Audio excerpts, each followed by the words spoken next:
Ceux qui ont connu les années 1980 n'ont évidemment pas oublié Véronique Jeannot. L'incontournable comédienne et chanteuse, qui a fêté le 7 mai 2025 ses 68 ans, a cartonné sur le petit écran avec les séries Pause au café ou Madame le Consul. Et vendu des vinyles par palette, grâce au succès des morceaux Désir, avec Laurent Voulzy, son ex-compagnon, ou Aviateur. Mais ce que l'on connaît un peu moins, c'est son engagement pour des causes qui lui tiennent particulièrement à cœur. Véronique Jeannot milite depuis de très nombreuses années notamment pour la liberté du Tibet, est aussi marraine de l'UNICEF, et a permis de construire des fontaines et de scolariser des petites filles, au Niger.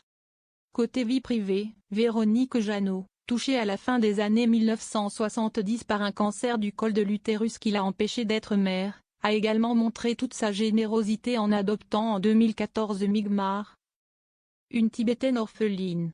Mais voilà que 11 ans plus tard, un nouveau bonheur a déboulé dans la vie de la comédienne, le 25 mai 2025, sur son compte Instagram. À l'occasion de la fête des mères, celle qui a tourné entre 2019 et 2022 dans Demain sur appartient à annoncer qu'elle était à nouveau maman. Nihima est entrée officiellement dans la famille. Maman 2 fois, qui l'ait eu cru ?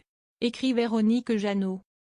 À son message, l'artiste a joint une photo d'elle, aux côtés de Nihima, le jeune homme qu'elle a officiellement adopté. Il y a bien des façons de devenir maman et aucune n'est meilleure que l'autre. Sur Instagram, les messages de félicitations de fans de la comédienne n'ont pas tardé à arriver, après l'annonce de l'arrivée d'un nouveau membre dans la famille. Je suis heureuse pour votre famille qui s'agrandit. Je suis sûre que vous êtes une maman très douce, écrit une internaute.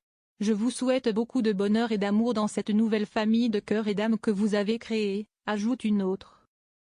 Comme quoi, il y a bien des façons de devenir maman et aucune n'est meilleure que l'autre, écrit une autre. Une nouvelle qui a dû, on l'imagine, remplir de joie la comédienne et chanteuse.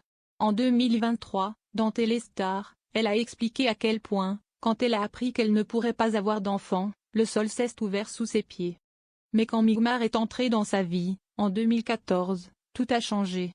Siesti du bonheur, confiait-elle à l'hebdomadaire. Notre rapport est riche et plein de complicité. D'autant qu'elle s'engage sur la même voie que moi mais de l'autre côté de la caméra.